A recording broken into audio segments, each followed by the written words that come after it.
అదేవిధంగా గవర్నమెంట్ స్కూల్లో భోజనం చేయాలంటే నిన్న మొన్న కొన్ని అక్కడక్కడ దురదృష్టకర సంఘటనలు, పిల్లలకు ఫుడ్ పాయిజన్ అయింది, లేకపోతే పిల్లల్ని హాస్పిటల్కు తీసుకెళ్ళామని వార్తలు చూసినప్పుడు నాకు చాలా బాధ అవుతుంది.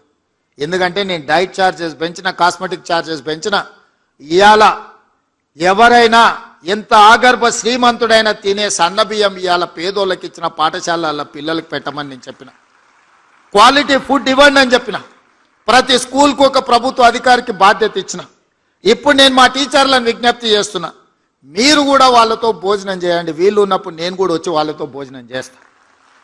ఎప్పుడైతే టీచర్లం అంటే ఒక కుటుంబ పెద్ద, ఒక తల్లిగానో ఒక తండ్రిగానో తల్లిదండ్రులు మన మీద విశ్వాసం పెట్టుకొని రాత్రి సమయంలో పిల్లలు తల్లిదండ్రుల దగ్గర ఉంటే దినం మొత్తం మన దగ్గరనే ఉంటారు, టీచర్ల దగ్గరనే ఉంటారు. 50% పేద పిల్లల బాధ్యత మా టీచర్ల దగ్గరనే ఉన్నది.